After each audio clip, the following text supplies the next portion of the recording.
Hey, what's up guys? Welcome to FoundFlix. On this Ending Explained, we'll be checking out the seemingly unofficial entry in the Conjuring universe, The Curse of La Llorona, where the ghost of legend stalks the night in 1970s Los Angeles in hunt of children, setting her sights on the family of a social worker, drawing them into her supernatural realm. Now, when I say seemingly unofficial entry, up until the release, Warner Brothers insisted that this wasn't technically set in the Conjuring universe, despite the appearance of Annabelle's father Perez in the trailer. I thought, I don't know, maybe they cut out all the overt references to the other movies or something like that. But when I saw the movie, it's very clear that it is connected, with Perez even specifically referencing his encounters with Annabelle. This made me wonder why they would try and hide this fact at first, and all I can think is that they were worried this would be a bomb and tarnish the consistent profits we've seen with the Conjuring universe, reaching higher than ever with the last entry, The Nun. Understandably, there's a lot more on the line cash-wise in this case, and I can see why they might be worried about this bombing, but ended up doing just fine, opening at #1 with nearly $30 million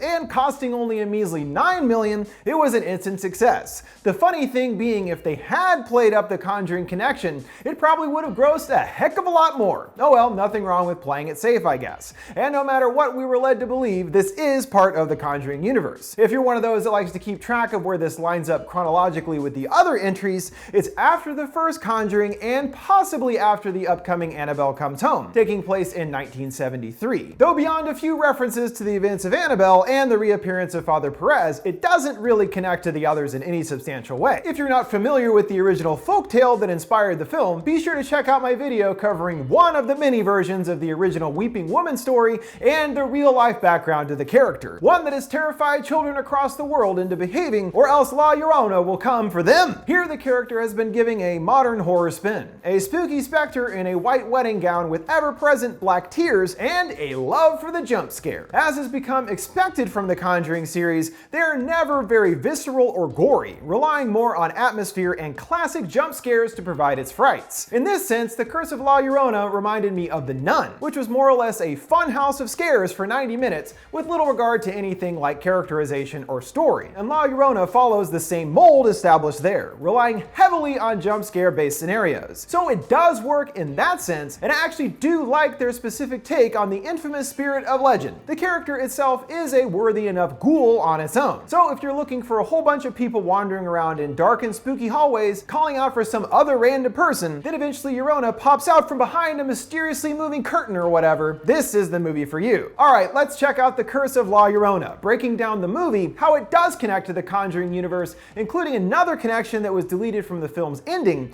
and explaining the ending, which I feel sets us up for a potential sequel. We begin with the initial incident that gave the Weeping Woman her name. In the most frightening scene of the movie, unfortunately also the first scene. Two boys present their mother with a pendant necklace, which she promises to cherish forever, the necklace becoming of even more importance down the line. The family is seen dancing and initially happy, until one of the boys wakes up one day discovering everyone gone, and searching through the forest comes to his mother drowning his brother in a river. He tries to escape, only to be grabbed by her and taken to the river as well. This opening sequence showing us the main version of the Weeping Woman folktale, where in a fit of blind rage after her marriage crumbled, a mother drowned both of her children, then herself. But death wasn't the end for her, as we know, and her spirit lingers long after her death in 1673, lurking in the shadows and claiming other children for hundreds of years, always weeping for her children she lost. As we jump forward to Los Angeles 1973, meeting social worker Anna, who lives a hectic life as a single mother taking care of her two children, Chris and Sam. Her husband, a police officer that died in the line of duty. At work, she overhears the discussion of a woman, Patricia's case, a mother with two boys of her own. Anna is assigned Patricia's case and is concerned to learn that her boys have been missing from school for a few days, and she convinces her boss to let her investigate the matter. Bringing an officer to her apartment, Patricia looks especially frightened and concerned, mentioning that she's been hearing sounds of a weeping woman, and is initially unwilling to let them inside. But turns out she has no other choice and is forced to grant them access. Anna searches the apartment, eventually finding her two kids locked in a closet with several symbols scrawled on the outside door, and Patricia does not want her to open it, even attacking Anna to keep her away from it, but with the officer's help she is subdued. On the surface, it looks like Patricia has been abusing her children, but when the kids beg to stay in the closet, it seems there's more going on than it would appear. And of course, we know that Patricia's family and her children are obviously targets of La Llorona, and Patricia is doing her best to protect them from the spirit. But of course, Anna has no idea about any of this. And it's actually unfortunately thanks to her seemingly saving them that puts the kids back on the spirit's radar. Taken to the hospital, they notice strange burn marks on both of the boys' arms, seemingly further evidence of abuse. But this actually means they have been marked by the spirit, and she is now bound to them. Later, she makes her move, Carlos awoken by the sounds of a woman sobbing. But his brother doesn't hear it. He does see her though, coming face to face with La Llorona herself. She then takes the boys and drowns them, found dead later by the police near a river. Anna is called to the scene, leaving Chris and Sam in the car, shocked by what happened. And even more so when Patricia arrives, frantically wailing about how she's been trying to protect her children from La Llorona and they're dead now thanks to Anna, then getting dragged away by the officers. Oh, oops, sorry about that. I honestly promise I didn't know it was gonna get your kids killed. I didn't mean to do that. And now that Llorona has taken Patricia's children, it's time to move on to some new ones. Chris randomly decides to get out of the car, I guess to see the scene for himself, but is stopped by the sounds of Llorona crying nearby, huddled in an alley. Seeing him, she begins to speak in Spanish about her children and wanting to take him. But instead of running or doing anything, Chris just stands there. Llorona ghost jumping at him from the shadows, grabbing his arms and marking him, just as we saw with Carlos and Tomas. Now Chris belongs to her. Rushing back to the car, she begins to try to get to him, rolling down the windows and unlocking the doors. Chris catching a glimpse of her, but Anna comes back just in time before he's taken.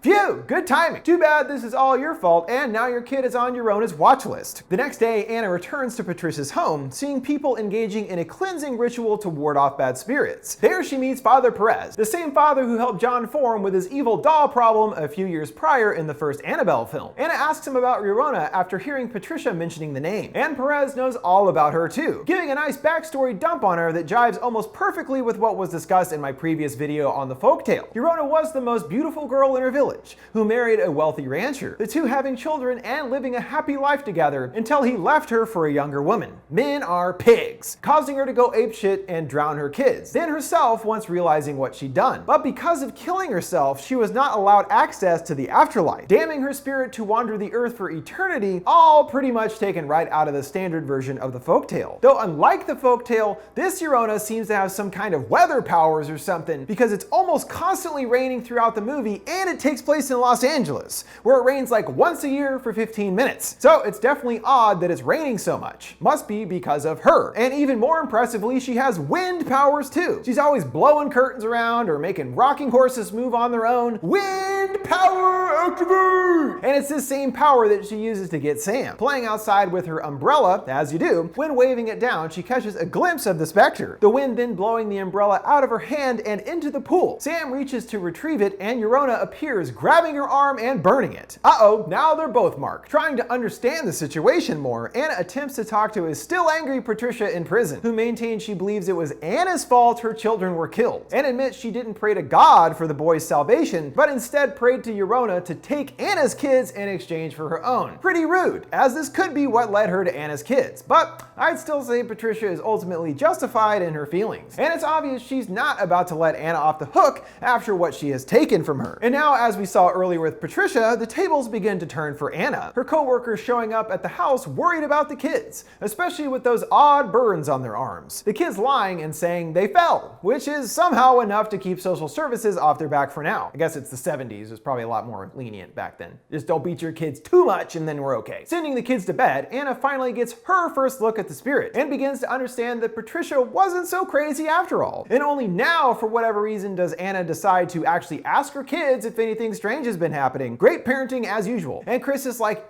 yeah, obviously dude, I saw a ghost lady and shit, mentioning even hearing Llorona crying in his sister's room, where meanwhile Sam is upstairs all alone in the bath, giving her a perfect opportunity to strike, attempting to drown her in the water. Hearing the commotion, Anna and Chris rush to save her, although when pulling her out, Llorona grabs Anna's arm and burns her, all three now marked, which she seems to need before being able to actually kill someone, and now Anna has joined that ever-exclusive club. She returns to Father Perez for help, and after explaining her situation, he reveals that he too didn't believe in the supernatural until his experiences with Annabelle, and now understands it to be very real. He sends her to a former priest turned paranormal investigator, Raphael, who utilizes a strange technique involving eggs to determine the presence of the evil spirit in their home. It isn't as simple as moving either, informing them that the spirit will follow them wherever they go after being marked. Thusly, he stays the night to shield the family from her wrath, yet doesn't do so hot at first. The spirit manifesting with the family, throwing Anna into the wall, then going after Chris. Saved by Raphael sprinkling some of Llorona's own collected tears back at her, which burn her and send her away for the moment. Her tears? He's got a vial of her tears? How in the world did he collect those? Whatever. I can't imagine you're just like, hey Laura, you come here and give me the tears.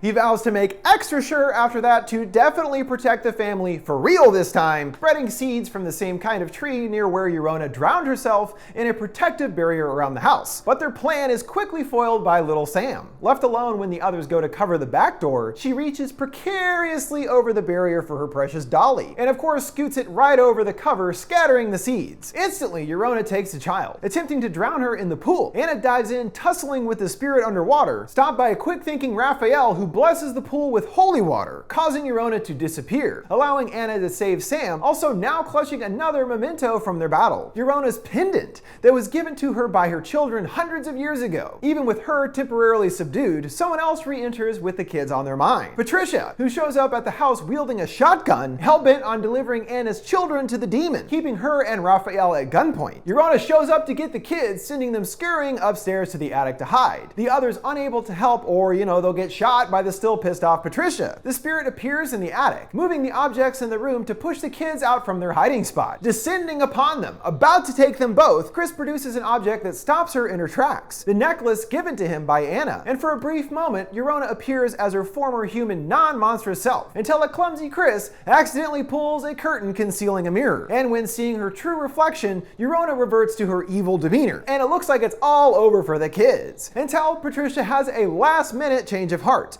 lowering her weapon and allowing Anna and Raphael to spring to the rescue. He goes for the attack, only to get flung away by Llorona, Anna rushing to her children to protect them. Raphael tosses her a special cross, also assembled from the tree that grew next to where Llorona drowned herself and where this all began. Anna plunges it deep into Llorona's chest, and the evil spirit dissipates into a cloud of darkness and disappears, seemingly permanently. The next morning, Raphael bids the family adieu, which would originally have included another more overt reference to the Conjuring series, as they still have Llorona's necklace at the end. Initially, they were handed over to Raphael for safekeeping, and he knows exactly who to give it to, mentioning someone he knows who lives on the East Coast and are used to handling this kind of thing, clearly referring to the Warrens, our lead couple of the Conjuring films, who do have a whole room full of such paranormal artifacts. Of course, at some point in the 70s, this entire room is thrown into chaos by Annabelle, as we know in the upcoming Annabelle into House. So it's not exactly the safest place after all. While it does appear that Llorona is vanquished at the end, I don't think so. There is a subtle possibility to her still lingering in the final scene. Anna sends the kids back inside to play, turning around to what looks like a puddle of tears on the sidewalk. This clues us in that she may still be around, as there's still her necklace, which is of much more importance to Llorona, and I think that as long as the necklace is around, she will be as well. Since it was a gift from her children, who are kind of the reason for this whole thing,